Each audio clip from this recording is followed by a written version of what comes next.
respecte tous ñoom ñëpp comme ni ma leen joxee cër. mais ku ci nekk moom laay wax du ma plaidel avocat kenn du ma plaidel cause kenn. mais danaa leen mën a baaxee.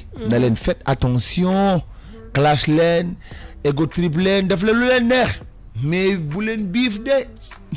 En tout cas je pense que ku nekk am na sa camp daal chacun a pris part pour son rappeur. te man foog naa ne lépp luy yëngu li ko yëngal ëpp doole te selon man Dip moo yëngal game bi. il faut qu'on le dise. On a tous notre avis. Mais de toute façon comme je l'ai dit, on a tous notre avis. Badou il a son avis, Ex a son avis, j'ai mon avis.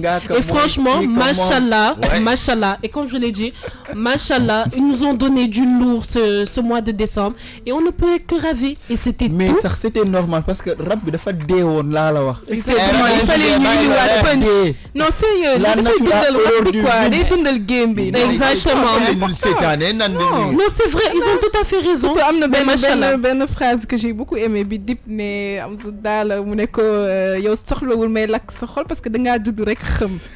donc ci xam nga loolu tamit dafa xam nga quand même. Ah mais ça. Bon, moi je n'ai jamais dans cette histoire si je vous dis que ne musuma déglu ci cette affaire bi. Déglu ko nag déglu non. Non il est fort. Non ils sont forts ils sont très forts. Et on leur voilà ils sont forts et on leur souhaite plein de réussite dans leur carrière. Et c'était tout pour la rubrique Le Xew si Net Bi. Bravo. Toi à l'année prochaine. À l'année prochaine. 2020. Yes. Bon, d'accord. Allez, merci beaucoup. C'était à l'instant Anaïs Sonda. Léegi, on revient sur Badou Ma Fili Gaye. Ma Fili pareegul. Ma Fili yes. Allez, Ma Fili. Reviens. Allez, vite. On y va. C'est qui n'a pas bien mis son casque? C'est bien mis. Tout est bien mis, ouais. Tout est bien dans les oreilles? Yes. Bah alors, allez-y. Allez-y, vas-y.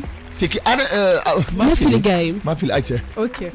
Donc voilà kon léegi dañuy ñëw jàll ci rubrique entrepreneur du jour bi tey nag ñu indi leen ki ngeen xamante ni mooy Adja Astou Kambel Dieng fondatrice de Kambel Café mu nekk benn entreprise bi ngeen xamante ne dafay produire café ci biir région de Mbacké tey nag suñu analyser son parcours ñu ngi gis ne que bi mu jot a pare formation bi mu doon suivre pour nekk spécialiste ci en production de café dafa amoon ay jafe-jafe pour ñu jël ko ci laboratoire yi ngeen xamante ne ñoom ñooy defar café bi ñuy jaay fii ci biir Sénégal donc dafa njëkk a commencé ci domaine restauration bi mi commercialisé ay amuse-bouche des fataya des nems et c'est précisément en janvier 2019 que si la amee idée créer Kambel Café ci biir région de Mbacké ndaxte tey ji Touba ak Mbacké foog naa ne ñooy région yi ëpp consommateur de café fii ci biir Sénégal te voilà tey ji dafay jaay dafay commercialiser café bi te dafa gis ne tamit que le plus souvent café bi nga xamante ne moom la ñuy faral di jaay dafay ànd ak ay substances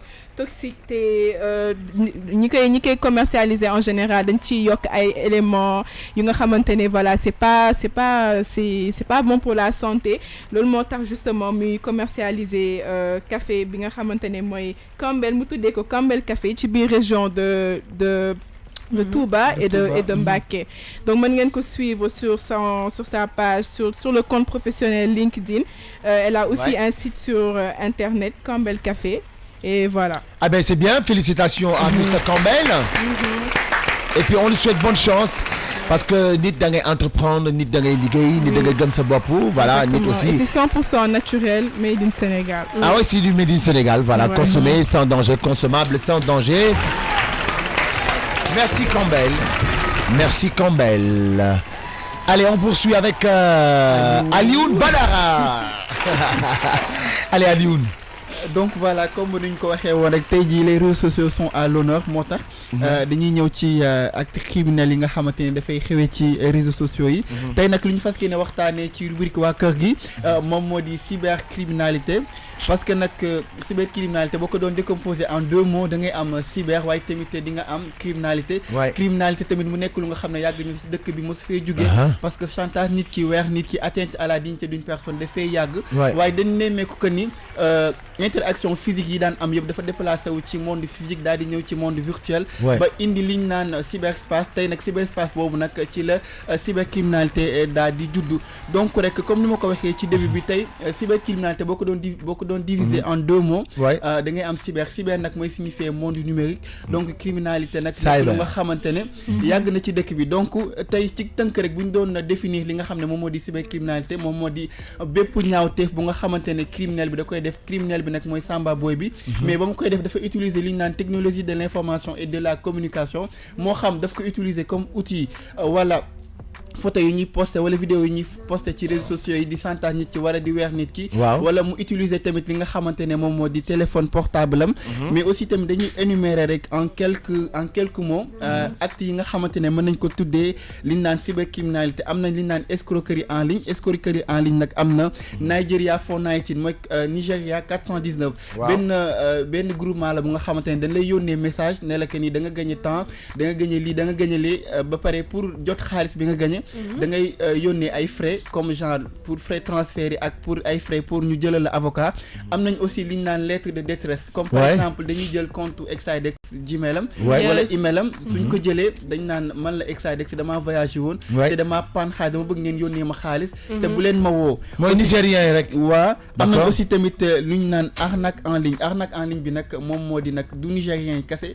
arnaque en ligne bi fépp la parce que mooy réseau transfert d'argent yi nga xamante ne moom am fépp ci àdduna bi parfois du ñàkk ñu yónnee la ne la da nga gagné temps da nga gagné lii da nga gagné lii mais y en a même qui le font suñu jeu bi ñu def actuellement groupe Futurs Médias Teranga Sénégal bi am na ci commencé woo ay maire naan leen gagné nga lii gagné nga oto bi et tout ça mais pour nga kii ko il faut nga joxe xaalis yow lay wax mais dañu gis que ni y a jamais de contrepartie li nga xam ne moom moo ci yokku temps yi moom moo di réseaux sociaux yi nga xamante ne dafa nekk loo xam ne dafay lëmbee àdduna te nit yi dañ koy utiliser comme outil d'arnaque outil de chantage moo xam ci Snapchat bi la moo xam ci Facebook bi la moo xam ci WhatsApp bi la moo xam tamit ci LinkedIn bi mais liñ ci gën a gis ne moom moo ci ëpp buzz mooy que Snapchat bi la ak Facebook bi parce que képp koo gis rek mu ngi utiliser Snapchat am di miire boppam te xamuñu ne léegi am na benn application bu nga xamante ne ça te permet nga capture Snapchatu jàmbur te nit ki du xam ne yaa ngi koy capture am nañ aussi tamit lu ñu naan usurpation d'identité par exemple tey da ngay jël Anaïs Sonda nga jël ay photom dugal ko ci benn compte Facebook ne yow yaay Anaïs Sonda alors que ni yow doo Anaïs Sonda am nañ tamit li ñu naan usurpation de fonction comme par exemple nga ne yow policier nga nekk ci tali bi di arnaquer nit yi naan man policier laa di jël xaalisu jàmm wala nga nekk ci réseaux sociaux yi naan ay man avocat laa naan man lii laa dëgg la man am naa benn anecdote par rapport à cela man parce que je l'ai déjà vécu am na ñoo xamante ne malheureusement kooku il s'est fait passer pour un avocat muy doxaan xale yu jigéen ñi nag di leen naan waaw man avocat laa genre j'ai 3 maisons je peux avoir 2 femmes nekkate xoolal boy étudiant bu ndaw la rek 2e année la nekk non mais boy boobu am fit yow non boy bu am capable coupable criminel et je suis désolée c'est de la cybercriminalité loolu lañ naan usurpation de fonction waaye tamit am na lu ñu naan pédopornographie par exemple parce que soo gisee da ngay xam ne que Sénégal fii xale yu bëri dañu accessible ci internet bi koo gis am na smartphone am koo gis mu ngi ci ordinateur am di connecté te loolu noonu tey mën nga ci di wax ak benn paa bu nga xamante ne Samba Boy la muy waxtaan ak yow mu naan sa xel ne la yónnee ma ay photo yu saay-saay boo ko yónnee tey mën na dem jaay ko yeneen site pornographique am na tamit lu ñu naan vol et compromission des données comme par exemple soo duggee ci entreprise dafa am lu ñu naan intranet ak internet du benn intranet nag ñi nga xam ne ñoo nekk ci biir entreprise bi ñooy accéder ci boobu les comptes benn boîte la bu nga xamante ne outil de communication lañ ko tuddee donc tey bu fekkee daa am kenn ku nga xam ne dafa dugg jël secret entreprise bi daal di ko yóbbu feneen loolu tamit mën nañ ko tuddee cybercriminalité waaye tamit am na lu ñu naan harcèlement comme par exemple ngay saaga Excidex def benn photo nga koy saaga wala nga koy yónnee ay message wala nga koy yónnee tamit ay vidéo pornographique yooyu yëpp ay harcèlement la am na tamit ñu naan commentaire diffamatoire comme par exemple ñu jël photo Excidex wala photo Mafili wala ñu jël lenn lu nga xam ne Excidex sax yëgu ko ñu bindal ko ci internet bi ne Excidex moo def lii moo def lii ci internet bi dama sonn dama tàyyi daal te Excidex deful loolu am na tamit lu ñu naan sur écoute moom mooy di enregistrement yi nga xamante ni dañ koy def nit wala ngay jël ngay vidéo nit ki te nit ki yëgu ko à son insu surtout nga koy enregistrer te léegi dañ gis que ni montre yi day enregistrer am na ay bic yu nga xam ne day mais ay lunettes waaye tamit ay lunettes yu nga xamante ne daf koy enregistrer mais bu ñu tënkee rek ci actes yi nga xam ne boo koy def mën nañ ko tuddee cybercriminalité dafa mel ni avancée technologique bi daf ci jouer bu baax. Ouais, parce que cybercriminalité en fait tu ne sais pas qu'est-ce que celui qui est derrière le clavier. Exactement. Et c'est à tous les niveaux échelle bu nekk la il y a même la mafia ay présidents américains agresseurs il y a tout le monde en fait c'est tellement grave mais parce que aussi xale yi man moom laay wax man aujourd'hui fi may tiitee mooy xale yi nga xamante ne seen parents yi da leen di teel a jëndal ay smartphone. C'est ça, ouais. Je suis désolé ce sont les mêmes mamans ou les mêmes papas qui vont venir à la radio ñoo fekk ñu di ñu bëgg sonal ex bi sama doom dañ ko harceler dañ ko or yow yaa ko mettre sur la piste. Je suis désolé internet on n'a pas encore créé guñu possibilité booy dugalee sa loxo ci écran laal kanamu nit ki. Exactement. Donc ça veut dire que lu nit ki def dafa fekk moom mu am dernier mot bi. C'est-à-dire que ñu ootal ko bu mu ci dugg et tout ça donc tout le monde est vulnérable il y a pas que xale rek ñun ñi mag on est très très vulnérable quand on est sur le net.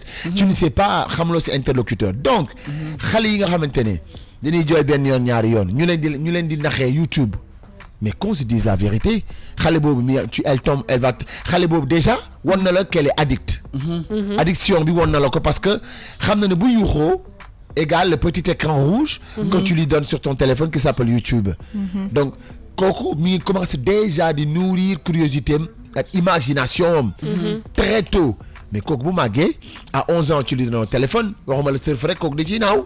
Ça c'est vrai. C'est kooku da ciy naaw on est responsable de ce qu'il y a. Fuite de responsabilité boobu nag il faut quand même appeler un chat par son nom un chat.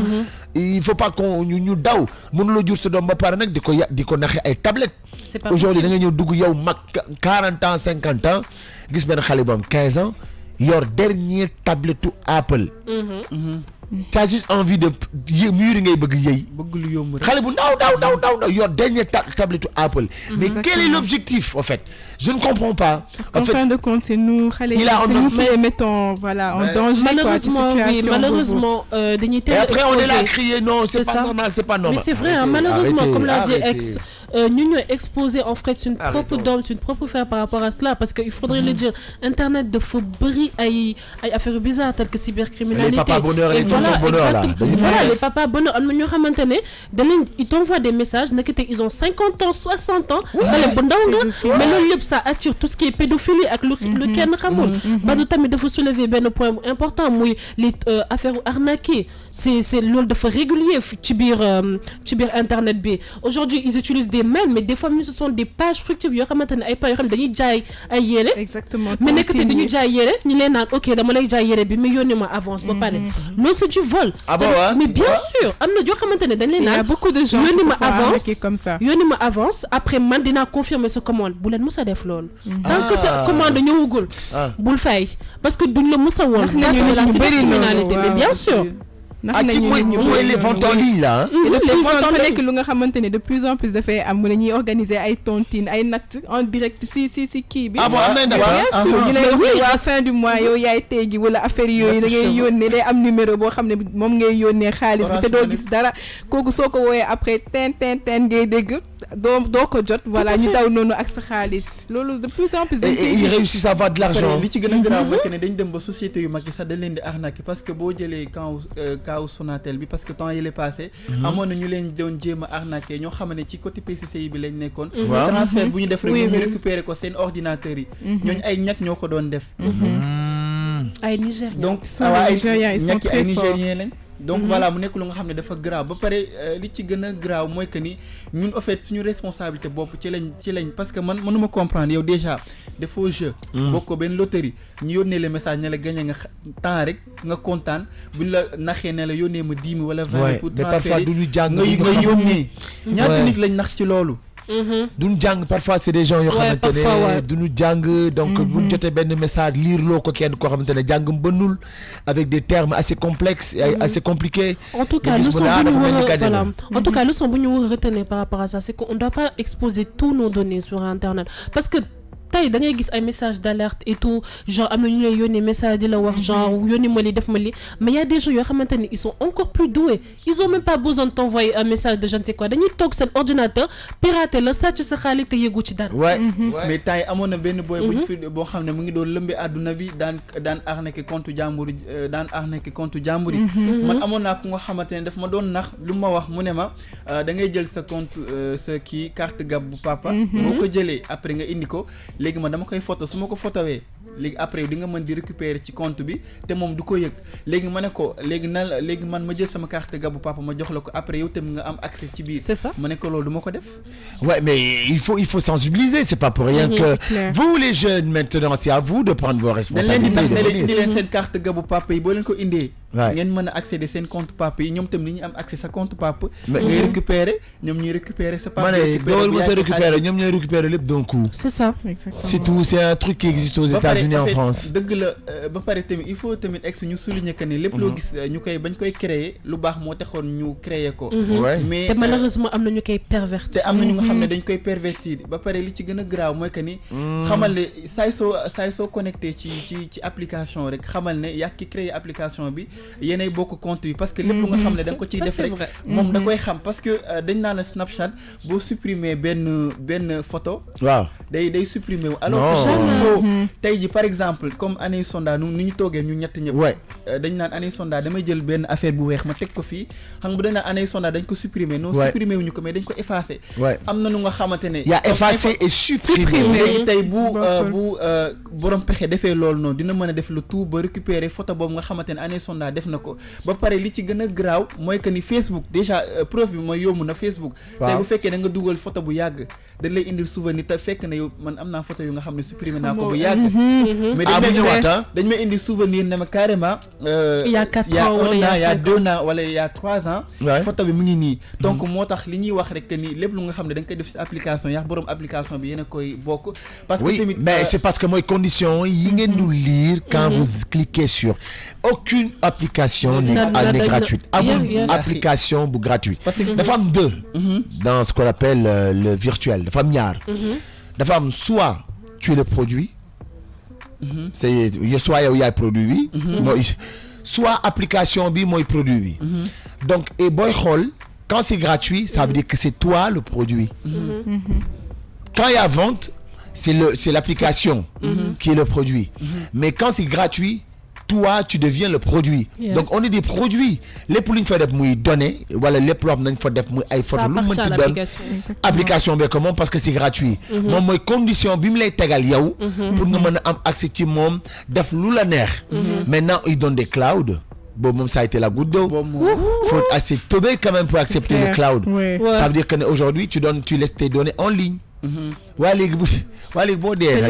Non, en fait, le truc, c'est que les clouds, il y a un bug par rapport à cloud. On en a vu récemment les comptes cloud là qui ont fuité. Ah bon, hein? Ouais, il y avait des photos bizarres. Oui, il y avait des photos bizarres qui circulaient. Eh, c'est mon gars. Cloud et puis la cloud. C'est vrai, c'est vrai. Vraiment. Parce que parfois, man nga di airdrop nit ki. Comme genre moom mën na ko jàpp comme may airdrop année sonda samay photo am ko xam ne dafa taxaw fee daal di taal bosam léegi bu ko gisee moom tam bu cliquer rek mu mën a recevoir kii photo yi ni ko année sonda di recevoir yi waaw c'est très rapide mais iPhone ci lañ lay gën a di la arnaquer. ci iPhone ah. ci iPhone ci lañ lay gën a arnaquer. du ma la déedéet iPhone. mosuma ko am mais tamit dañuy ñëw rek ci juridiquement li nga xamante ne mooy loi yi nga xamante ne rek wax nañ ko. parce que soo xoolee depuis 2008 di nga xam que ni Sénégal ñu ngi ciy def ay jéego yu mat sëkk. 2008 nag jot nañ fee voté ñaari loi yu nga xam ne ça prévoit la cybercriminalité. Première loi bi nag mooy 2008-11 donc du 25 janvier 2008 portant sur la cybercriminalité waaye tamit am nañ benn loi bu nga xamante ne c'est 2008-12 portant sur la protection des données à caractère personnel. Donc ci loi à protection des données à caractère personnel boobu li ñu fa wax mooy que ni données jàmbur bu nga xam ne da nga ko utiliser à d'autres fins différents ak cadre professionnel yoon mën na la cee teg ay daan te dañ gis que ni loi 2016 bi donc voilà dafa nekk loi bu nga xam ne dafa sévère dañ ci indi ay sanctions yu sévères parce que soo xoolee ci article 431-13 ak article 431-27 du code pénal dañ ciy wax que ni bépp données doomu aadama bu nga xam te ne da nga koo jël utiliser que te moom jox la autorisation données nag moom mooy di empreinte digitale photo tour wala vidéo da nga ko jël dugal ko ci réseaux sociaux yi nit ci jot ci ca waruñu ko jot yoon dala ciy topp ay daan daani nag ci wàllum tëj mën na dem ci entre 1 an ba 7 ans juge bi rek moom mooy xool mais ci wàllum xaalis dinañ la amende entre 500 000 ba 10 millions ba pare ci wàllum données bi rek laay wax parce que soo xoolee ci article 33 ci du code pénal dañuy wax foofu que ne le traitement des données devient légitime lorsque le concerné te donne son consentement par exemple tey nga jël numéro Anaïs Sonda wala photo Anaïs Sonda nga jël ko di ko partager wala nga koy divulguer ak lu bokk la cadre professionnel loolu yoon mën na la cee teg ay daan yu bëri muy mel ni que ni rek am na ay lois yu nga xamante ne Sénégal ci jëm boppam daal di nañ koy teg pour prévoir li nga xam ne moom moo di cybercriminalité. Ouais. Alors ce que je veux aussi qu'on en parle très rapidement c'est qu'aujourd'hui ku nekk ci yéen quand vous êtes sur internet wala demee ci Facebook wala Instagram wala Twitter comment vous vous sentez? Est-ce que vous avez toujours un sentiment d'alerte quelque chose qui vous dit fais attention ou bien vous êtes omnibulé par les messages, les likes, les j'aime ou les inbox que ba ngeen fàtte le danger? Non. Moi personnellement man amoon na benn époque boo xamante ne j'étais très addict aux réseaux sociaux surtout Snapchat Instagram et tout je publiais tout le temps ma live mais xam nga rek yàlla nag dafa def man dama xaw a am jom nag xam nga non je suis plus omnibulée les réseaux sociaux man en fait c'est pour moi dafa nekk comme benn atteinte à ma vie privée en fait parce que je me dis plus je m'expose plus je donne le choix aux gens de m'atteindre donc du coup non je ne suis plus omnibulée ni addict aux réseaux sociaux ça ne me voilà c'est pas une addiction je l'utilise plus pour le travail que pour autre chose en fait. Moi en fait je sens plus mes mag en fait moins mais am vraiment de la un feeling pour les réseaux sociaux parce que da ngay xam ne plus ngay màgg et plus voilà dafay nekk lu nga xamante ne ça peut beaucoup déteindre sur ta vie moo tax da ngay def attention te voilà man bi ma quitté Snapchat ça fait près de 2 ans ou 3 ans ah ouais tu n'es plus sur Snap ouais, je suis pas sur et lan moo tax nga quitté Snap dama xëy rek ma gis ne que voilà lii parce que tu te rends genre le temps ngay gis ay story mën nañ wax ne que journée bi yëpp dafay écoulé wu temps bi nga xamante ne da ngay toog pour xool des stories yow temps boobu xam nga ne mënoon nga si def leneen aurait pu voilà nekk ci leneen te je me suis dit li amul benn sens en fin de compte donc voilà quoi dama dem ba affaire bi safatuma woon mais les gens maintenant ne veulent plus c'est-à-dire que tey nit ñi dañu addict ba nga xamante ne bëggatuñu sax ku leen laal wala ku leen def ay réflexion bëggatuñ ko les gens sont devenus maintenant je ne sais pas kenn waru leen critiquer en fait tu dois juste les laisser faire ce qu'ils veulent quoi de leur téléphone c'est genre sama liberté la voilà je suis malheureusement ils s'exposent mais ils s'en rendent pas compte au fur et à mesure ils vont s'en rendre compte. Bon d'accord en tout cas daal pour tënk rek li nga xamante ne moom moo di débat bi mooy que ni ku nekk yaay sa magum bopp ku nekk aussi li ngay def xam nga ko ba pare il faut être alerte mooy lan ku nekk xam na ne réseaux sociaux yi benn mbedd la bu nga xamante ne ñëpp fa la ñuy daje donc nit ku nekk rek lépp loo ciy def rek na nga xam lan nga ciy def parce que aussi tamit xamal ne lépp loo xam ne da nga ko ciy def tamit daf fay des parce que réseaux sociaux ba ko nit ki di créer lu baax moo taxoon mu nit ki créer ko mais dañu dem ba gis que ni nit yi dañ ko utiliser comme outil d'arnaque di chantage nit ki di weer nit ki te defe naa ne weer surtout fi may gën a insister mooy weer nit ki te defe naa nit ki bu yàlla tegoon écran géant tegal la yow sa vie nga xam ne yow doo dara. c'est vrai moo tax nañuy bàyyi di weeraat nit yi nañ bàyyi di chantage nit ki te nag képp koo xam ne chantage nañ la fi demal nga porter plainte. Merci beaucoup. Surtout ça. Moi quand tu parles comme ça tu me parles. En fait ex. Ouais. Diplôme bi neex na mais s'il te plaît. Allez vas-y. Elle a besoin de ça. Yes. Donc lan mooy cybersexisme. Voilà. Donc le cybersexisme c'est une forme d'envahissement, d'harcèlement à caractère sexuel en fait sur les réseaux sociaux. C'est quand tu envoies des photos ou des vidéos à caractère sexuel. doo ko wax Un chasseur chassant sachet doit savoir chasser sans son chien de chasse. Donc je disais, c'est quand on envoie des photos ou des vidéos à caractère sexuel à quelqu'un boo xamante ne bëggu ko. C'est quand aussi on fait des commentaires à caractère sexuel. Ça aussi c'est de l'harcèlement, c'est du cybersexisme. C'est quand aussi on publie des contenus obscènes, comme par exemple tey ma ñëw ma ubbi sama page Facebook wala sama page Instagram, mais publier ay contenus yoo xamante ne qui sont pas très catholiques, alors que mes abonnés ne me mais Sénégal, est-ce que xam na leen mes catholiques? Parce que pour ñun,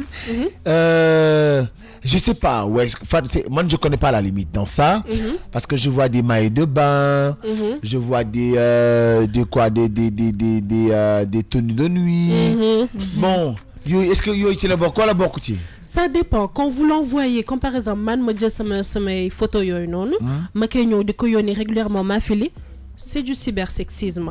Mais ñëw nag di ko publier tous les jours alors que les gens sont en train de me signaler, c'est du cybersexisme. Yes. Donc cybersexisme tamit c'est quand tamit ngay ñëw tamit ngay def say photos say vidéos yooyu noonu. Keneen di ko jël di ko dugal ci mooy site p yooyu noonu. mooy site porno yi. mooy site yooyu noonu. waaw site. cybersexisme nee na day censuré noonu naan nit mooy site yooyu fii gars yi naan tey rek lay déglu bi. mooy que dama nañ wax buy rek. comme soo jëlee naan ñu jël sa photo yi dugal ko ci site porno yi. c'est du cybersexisme. Le cybersexisme aussi c'est des messages diffamatoires mais aussi à caractère sexuel. Comme par exemple ma xam Badou ma commencé nag di exposer live am di ko naan waa Badou moom lii la yor vous la am lii la yor Badou moom teel na kii. C'est du cybersexisme. C'est du harcèlement, c'est de l'envahissement, c'est du cybersexisme. Léegi nag interrogation yi qu'on va se poser par rapport à cela, pour comment sommes-nous exposés au cybersexisme? Tout à l'heure, on a parlé de photos, on a parlé de vidéos. Et la première des choses qu'il faudrait savoir, c'est que au niveau du cybersexisme, il faudrait comprendre une chose, que les réseaux sociaux yi dañoo liés. Les réseaux sociaux tels que Facebook, Instagram et Snapchat sont liés. Exactement, benn nit ko moom. Comme par exemple, je vous donne un exemple très précis. Tey ma nekk sama WhatsApp ma am benn voilà, je me discute avec mon homme et tout, et ngeen jékki-jékki saa rek su ma paree WhatsApp bi ma dem ci Facebook bi mais gis ay citations d'amour. Vous vous dites souvent, est-ce que c'est une coïncidence ou pas? Non, ce n'est pas une coïncidence. C'est tout simplement qu'ils partagent, c'est des réseaux qui partagent les mêmes réseaux qui sont liés, ce qui fait que vous recevez certaines choses et vous croyez que c'est des coïncidences. Deuxième coïncidence tamit, quand vous avez l'habitude aujourd'hui d'aller dans des sites bizarres, comme dans des sites pornographiques, vous avez l'habitude d'y aller, ne vous étonnez pas quand vous êtes sur certains réseaux tels que Facebook, Instagram et autres, ngeen di gis ay publicités yooyu, c'est parce que tout simplement vos données sont prises. Et le fait qu'on vous harcèle tout le temps, ces sites-là viennent vous harcèler des fois même parce que c'est des sites, des fois ils vous envoient des mails et tout, c'est du cybersexisme. On est exposé au cybersexisme comme ça. Mais comment aussi on est une deuxième fois on est exposé au cybersexisme à travers nos photos et nos vidéos, comme on l'a dit tout à l'heure. Tey ngay def jël sa application TikTok bu baax ngay commencer di génne sa làmmiñ mel ni muus. Cybersexisme mooy bëgg di boobu noonu. waaw mooy mel ni muus. nga mel ni kii mar noonu. voilà ngay mel ni kii mar noonu.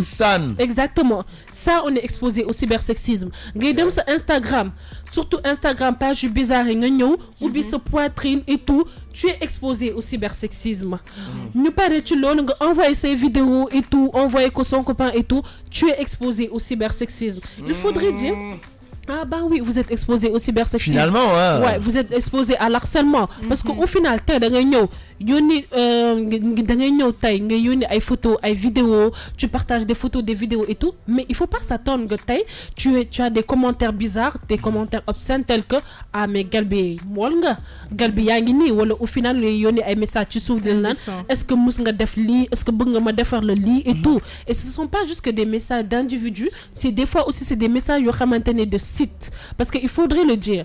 Tey mën nga yónnee tey nga poster sa photo et tout, ñu nga poster sa photo bu sexy nga def sa lu ndaw et tout, benn site ñëw jël sa photo carrément. J'ai vu ça, j'ai vu une amie, bon, elle a vécu la même histoire. D'ailleurs, on se parle plus. C'est la femme d'un ami. Alors j'ai appelé son mari pour lui dire est-ce que tu es au courant que on a pris la photo de ta femme sur benn site porno? Alors, sa femme l'a pas bien prise, je sais pas pourquoi, elle était fâchée, elle me parle plus. Je m'en tape façon mon petit réseau sur le site porno. Mais donc, et c'était pas une photo obscène. Elle a une belle tête, c'est vrai, elle est très très jolie.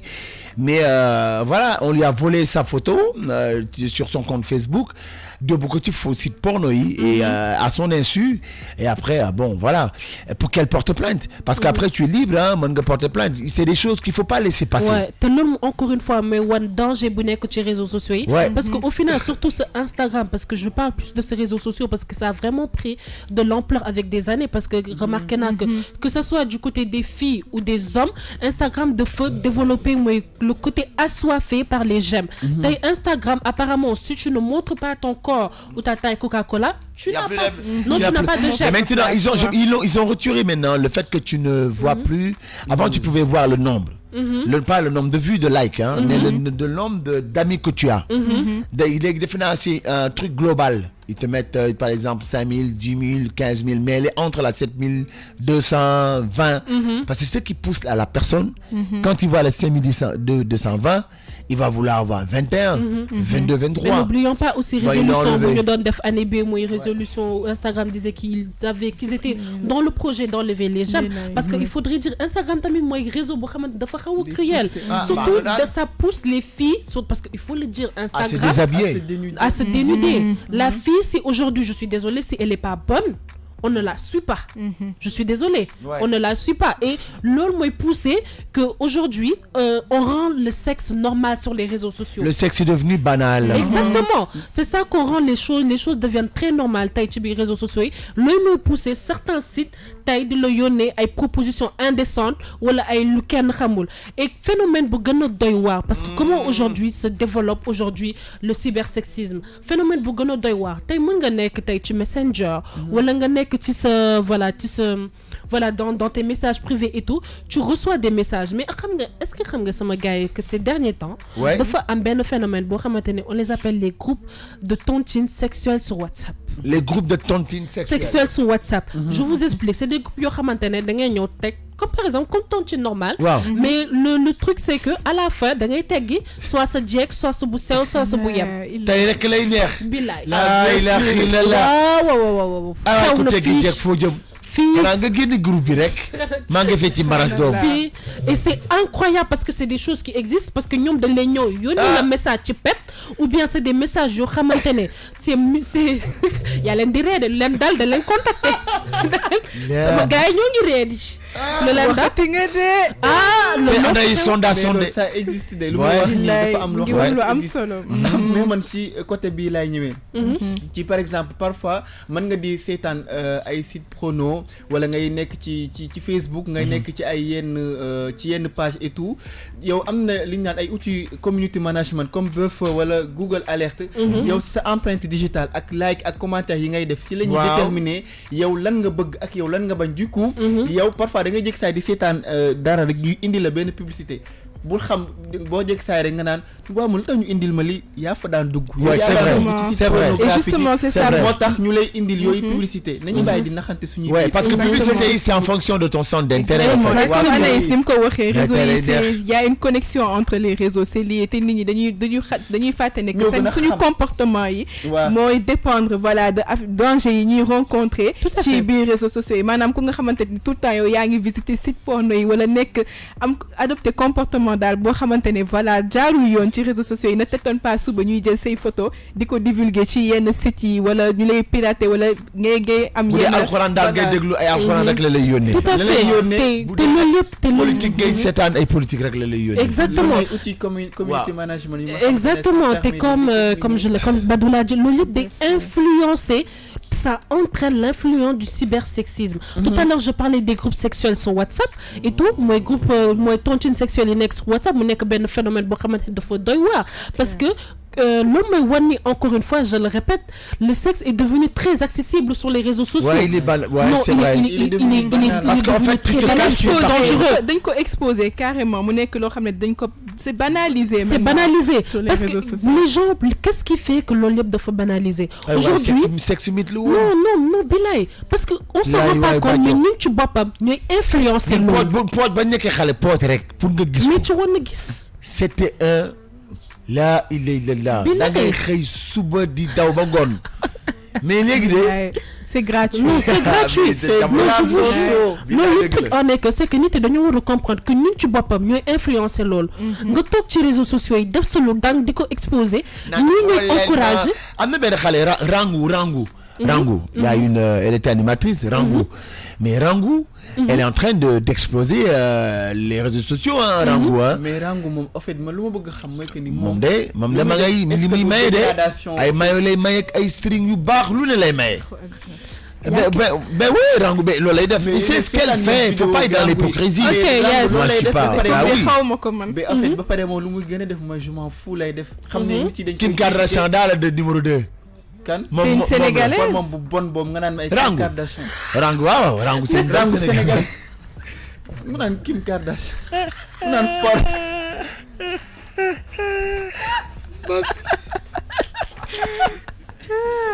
Mais Badou, laisse tomber.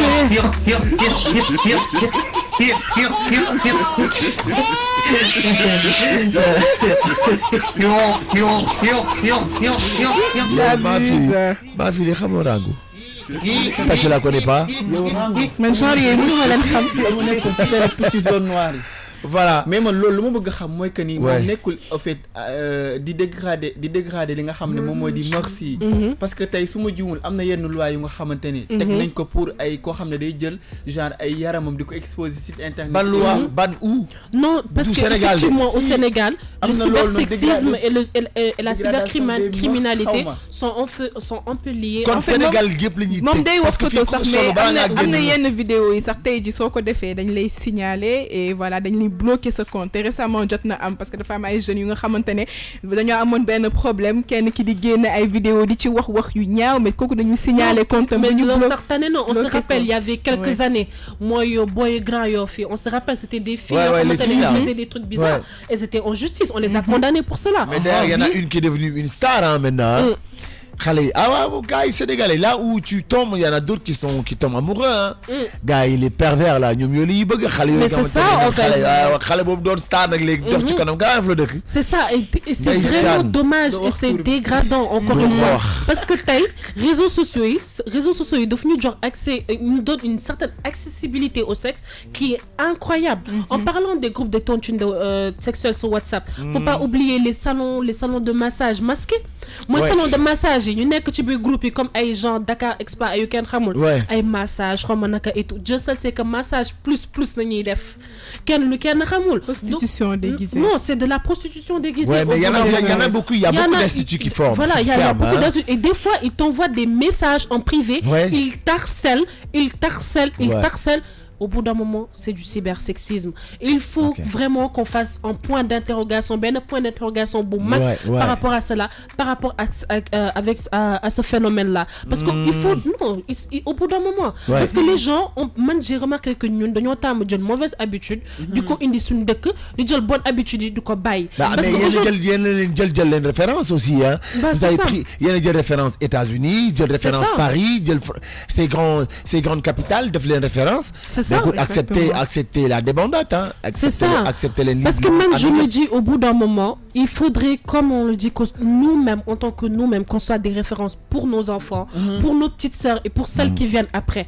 Parce que il faudrait remarquer une chose. Vos photos là, comme l'a dit Bado tout à l'heure, photo de dingue. Photo de dingue, t'es sonné qu'il faut que vous bilay wala Facebook dina la guéné ces photos avec ces mbir. Bien bon nak lol, il faut pas qu'on oublie ça. Am personnalité yu mag sa yo xamantene ci lol lañ leen danalé.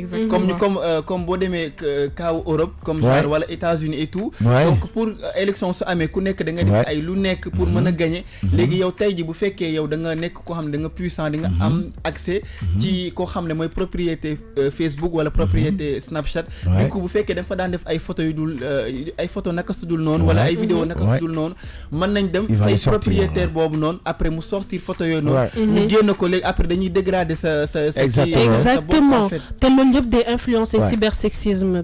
Il faudrait pas oublier que je vous ai juste rappelé encore là, moi cybersexisme, moi c'est une forme d'envahissement, une forme d'harcèlement sexuel. Quand vous vous exposez à tout cela et que vous montrez vos parties, faut pas après s'étonner qu'il y a certains personnages, certaines choses, certains personnages qui vous font certaines avances ou bien où vous êtes exposé à des sites pornographiques parce que c'est vraiment en danger. C'est surtout en fonction de cela et franchement encore une fois Sénégalaises parce que je ne parle pas aussi qu'aux filles parce qu'il y a des hommes aujourd'hui dans les réseaux sociaux il y a des gens je vous jure ils vous envoient leur vous êtes là. C'est du cyber, coucou Snapnia. Coucou, yónnee la sa vuvuzela. Snapnia. Ñu ñoo lay wax dañuy woy. Boobu ngeen tuddee Snapnia. Snapnia. Oh la xale yi gis nga maa fi.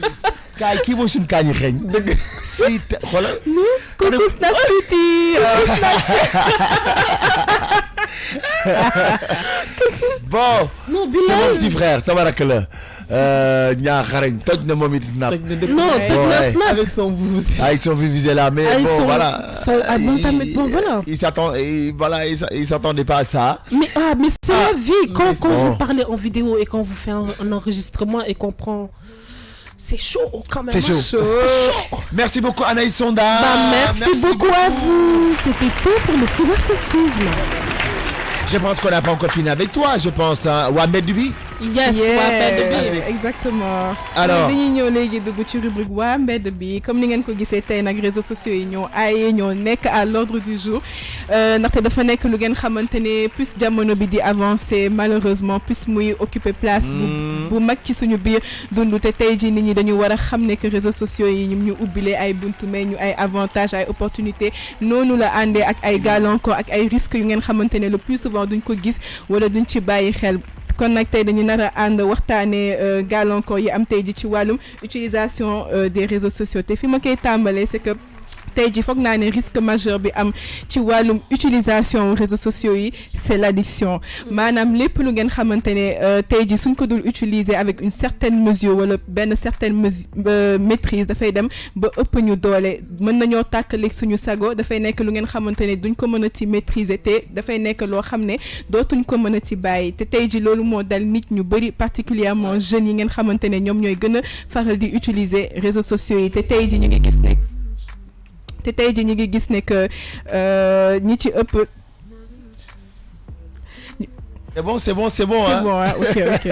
Donc voilà, je disais ñu ngi gis ne nag tey ji ñi ci ëpp ci temps bi ñuy accorder réseaux sociaux yi moo ëpp fuuf temps bi nga xamante ne moom la ñuy accorder jàng bi moo tax suñu xoolee bi ci biir ñi ci ëpp dañuy nekk en échec scolaire wante dañoo war a xam ne tamit que addiction bi nekkul lu ngeen xamante ne ci jeunes yi kese lañ koy fekk wala ci jeunes yi kese lañ koy gis ndaxte tey ji bari na ay mag yu jëm yu ngeen xamante ne mënatuñu remplir seen obligation yi wala assurer seen responsabilité ndax réseaux sociaux yi ñuy topp à longueur de journée te récemment jot naa gis benn cas bu mel noonu benn xale bu jigéen ci groupe Facebook bi ngeen xamante ne mooy Femme Chic ci biir publication bi muy expliquer ne que moom réseaux sociaux yi ñoo tas seeyam ndaxte jëkkëram saa yu doon ñibbisi ci biir kër gi du ko toppatoo du ko taajal añ du ko taajal reer te saa yu ko wutalee liggéey tamit daf ciy wut ay sik pour mën a des ci biir kër gi nekk nag ci réseaux sociaux yi à longueur de journée te tey ji bëri na ay kilifa je dirais même ay mag yu jëm yi nga xamante ne ñi ngi dund même situation bi mais ñi ci ëpp dañu koy nëbb pour mën a suturaal seen bopp wante tubaab dafa wax ne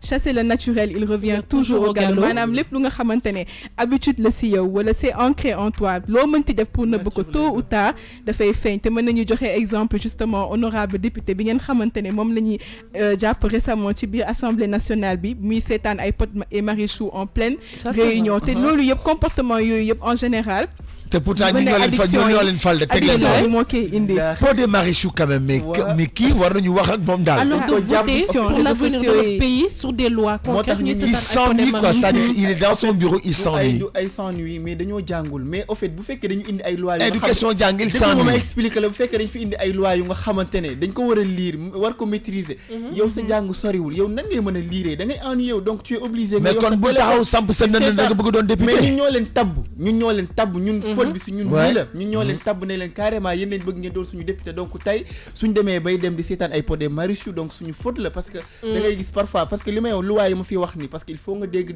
il faut nga jàng pour mën a maîtriser mais aussi pour mën a toj loi yi ñu ngi nii yokkal ñu courant bi te leen na ma assemblée googu lañ ko voté te bañ koy voté ñoom ñu ngi woon foofu di seetaan Pod et Marichou donc c'est grave quoi mais c'est vrai ñu ngi noonu ñu ngi gis ne nag comportement yooyu addiction bi da koy indi ci ndaw ñi comme ci mag ñi tamit mais foog naa ne mënuñoo wax waxu risque te waxuñu tamit ci usurpation d'identité bi te Badou wax na ci sànq maanaam nit ñi nga xamante ne dañuy remplacer seen identité par l'identité d'une autre personne te tey ji dañuy def ay rencontres yu bëri à travers les réseaux sociaux te mën nañu daje ak façon nit bu nekk yenn saa yi par exemple gis benn xale bu góor bu nga xamante ne dafay def usurpation d'identité ba pare di entretenir benn relation ak benn xale bu jigéen à travers les réseaux sociaux pendant des mois te seen ñeenti bët yi du mës a daje maanaam H24 dañuy waxtaan nekk en contact mais duñu mës a gisante te man loolu dafa nekk lu yéeme si man parce que mënuma comprendre ñu nekk 2019 bi ba pare tout le temps ñuy wax di échanger ay messages par-ci ay vidéos par là ak ay nit ñu nga xamante ne mësuñu leen gis te duñu mës a poser wu ay questions moo tax en général nit ñu bëri dañuy am ay déception ci loolu parce que dañuy dem ba ci biir ñu gis ne que dañ leen doon nax am na ñu nga xamante ne nag dañ koy teel a découvrir mën si génn mais am na ñu nga xamante ne bien après lañ koy découvrir fekk relation bi dem na fu sori kon ñun tamit war nañu def attention bu baax a baax ci nit ñi ñuy waxal ci à travers réseaux sociaux yi mais foog naa ne tamit risque bi am ci utilisation réseaux sociaux yi c'est que tey ji suñ si xasee ba nekk mën nañ wax ne que notre vie ne nous appartient plus maanaam bépp contenu bu ñu mënti dugal que ce soit positif comme négatif même suñ ko supprimer te Anaïs ak Badou wax nañ ko sànq dafay nekk lu ngeen xamante ne day des réseau social bi ci boppam moo koy archivé fenn te dafay nekk ay dossiers yu nga xamante ne mën nañ ko génneewaat à n'importe quel moment dañoo toll nag ci jamono bu nga xamante ne nit bu lay jéem a fexal ku lay jéem a wut ku bëgg a yàq sa carrière wala yàq sa àdduna carrément ci sa contenu yi la ñuy jaar moo tax dañuy war a xool yi ñuy publier ci réseaux sociaux yi comportement yi ñuy am parce que loolu mooy tax dañuy rencontrer ay gàllankoor yu bëri comme cybercriminalité ak cybersexisme bi te foog naa ne Anaïs ak Badou tamit wax nañ ko suñu ñëwee nag ci wàllum inconvénients yi dañu war a xam ne que dafa nekk lu ngeen xamante ne c'est relatif à chaque réseau social maanaam réseau social bu nekk ak inconvénients yi mu àndal te justement dañ ko fas yéene analyser en fonction de réseaux sociaux yi ñuy gën a utiliser fii ci biir Sénégal ci TikTok bi lañ koy njëkk a commencé bi ngeen xamante ne man TikTok rek laa bañ je déteste mais maa bañ man j'ai pas TikTok ñun tamit ñun amuñu TikTok nag dañu war a xam ne tey jii dafa nekk benn réseau social bi ñuy permettre ñuy partager ay vidéos te ay chinois ñoo ko créé en septembre 2016 xam nga lii déjà wóorul te tey jii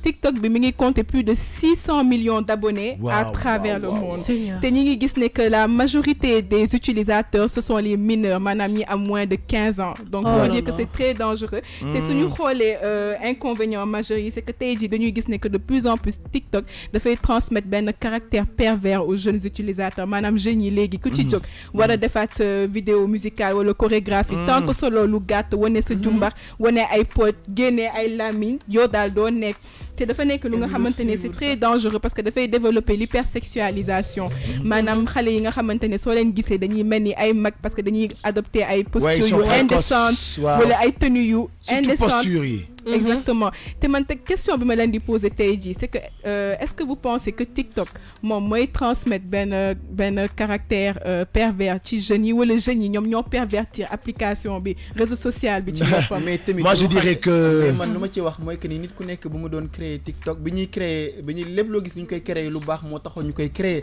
donc ñun sénégalais excellent lañ tàmm ci jëm boppam parce que TikTok waxu la nga télécharger ma ko télécharge-moi yow yaa dem télécharger ko donc yow lépp loo xam ne yaa ko ciy def rek sa responsabilité bopp la donc ñi koy utiliser ci jëm boppam ñoom ñooy pervertir TikTok tout à fait man je suis d'accord aussi non moi je suis d'accord parce que déjà ñu koy utiliser ils sont TikTok parce qu'il faut le dire ils font vraiment des choses mais tey sonda moo noox yow seetlu nga loolu non waa tey maa ñëw tey waa lu xew sonda nga noox mela woon nii te sànq da nga njoloon chésophilie laa jël tey man lii ma met chésophilie laa jël j'aime pas ça yow may sama la bàyyi zoom yi ngay def wax dëgg yàlla ma ñu zoomé sama kanam bii ak samay lex yu bëri moo tax fili je n'aime pas ça bon d'accord alors fili donc je disais je suis tout à fait d'accord avec Badou lu mu doon wax en fait parce que au final ñu koy utiliser en fait ñuy pervertir application TikTok defaral micro bi yow bu baax xool ko mu teg ko ci bakkanam bi voilà teg ko noonu voilà Donc, qu'est-ce que je disais tout à l'heure?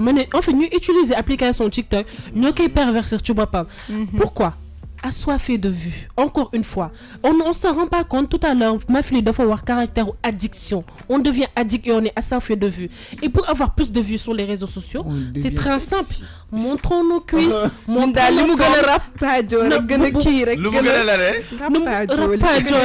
ça passe. Non, mais c'est ça. Et malheureusement, comme l'a dit Badou, nous n'avons jamais excès. Nous avons excès. Sénégal, nous devons pervertir. Et tout excès est nuisible. Ouais, oh là là. C'est vrai. En tout cas, TikTok,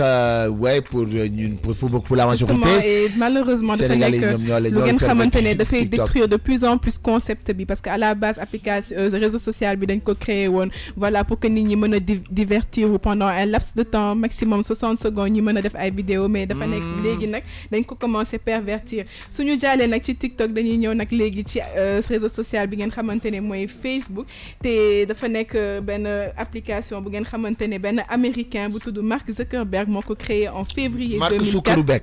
Exactement.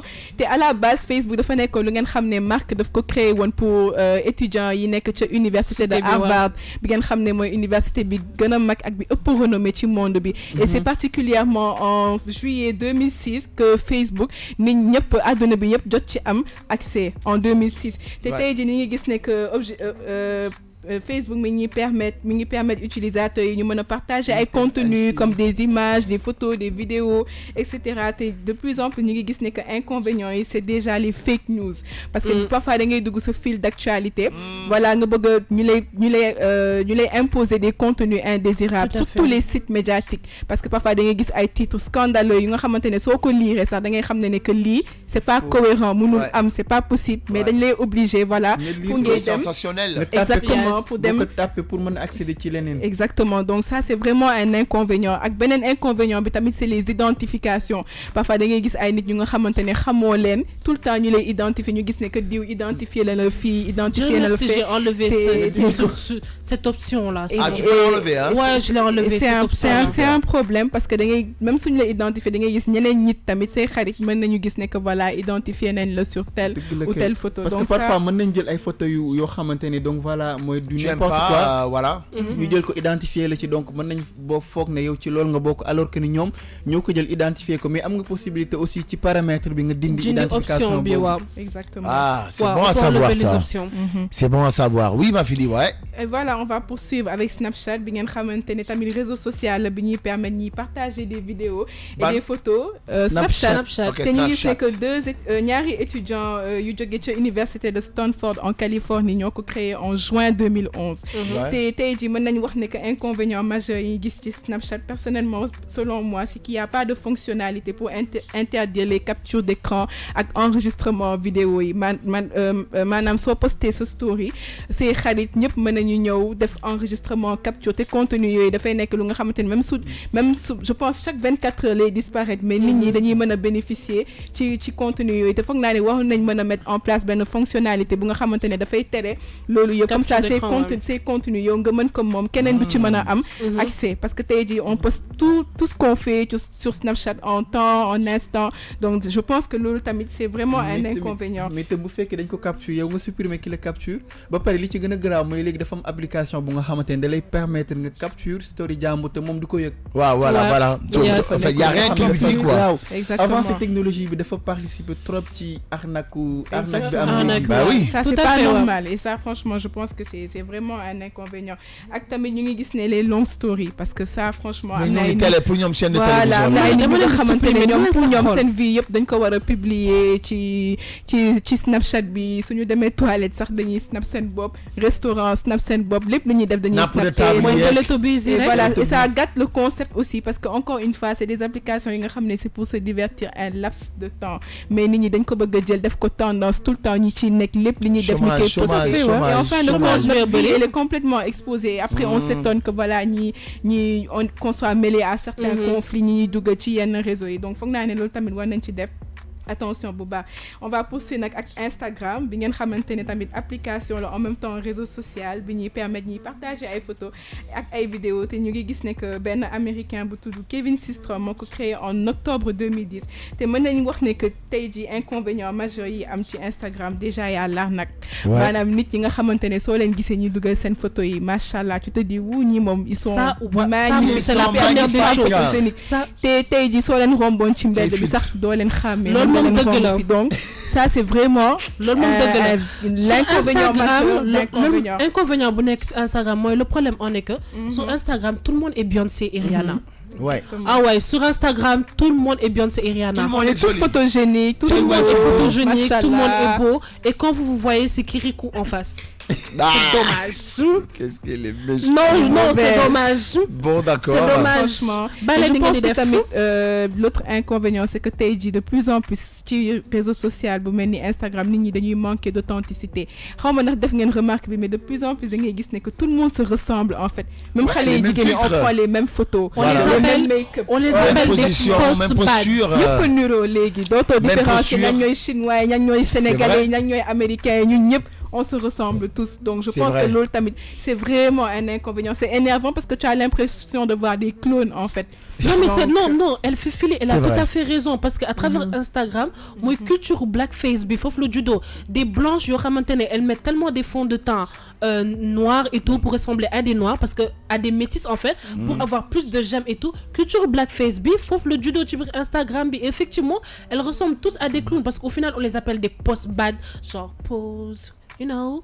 Donc, au final. Nombre de likes et commentaires yi moo ko gën a influencer parce que tey ji tant que amoo 1000 likes wala ay 10 000 wala ay quelques yooyu noonu doo bëgg di poster sa photo parce que tey ji même ça bu fekkee da nga jël benn photo bu nga xamante ne da nga def photo normale ay changem ngay am wala ay 20e wala 30 yooyu yaa ngi ci yooyu daal il faut daal nga def il faut nga def photo bu nga xam ne soit tu es dénudé soit nga wane sa forme pour wala ay like yu bëri. Exactement. Ouais. Et voilà, et enfin on va terminer avec Twitter qui a été élu le meilleur réseau social au monde. On adore. Par les internautes. On adore. C'est un groupe d'Américains qui ont créé le 21 mars 2006. Tey jii Twitter dafa nekk application en même temps réseau social autant pour moi. bu ngeen xamante ne daf ñuy permettre ñu raconter lépp li ñuy def ci moment même bi ñu koy defee te à l'aide de courts messages. nga xamante moom la ñuy woowee ay tweets. mën nañ partager ay photos ay vidéos aussi te ñu ngi gis ne nag l'inconvénient majeur franchement c'est que Twitter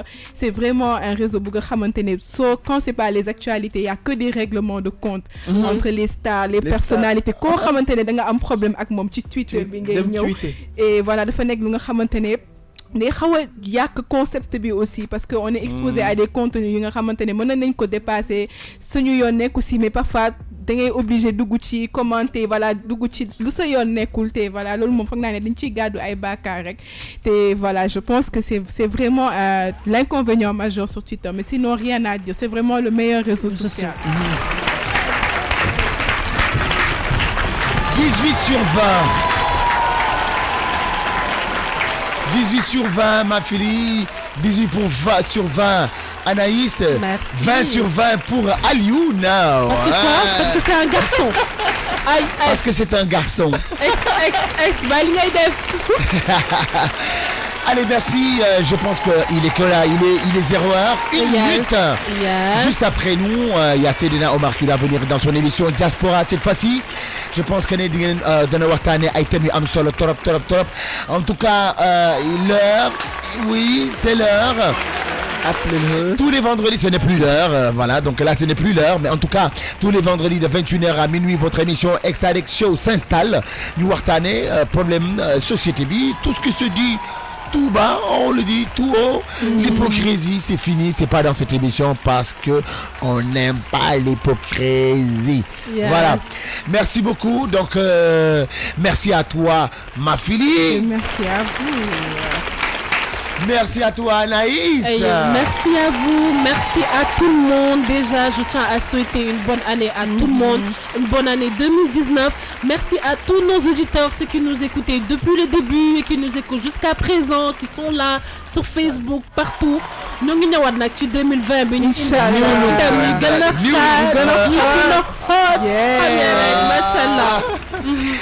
Merci. Alioune Badara.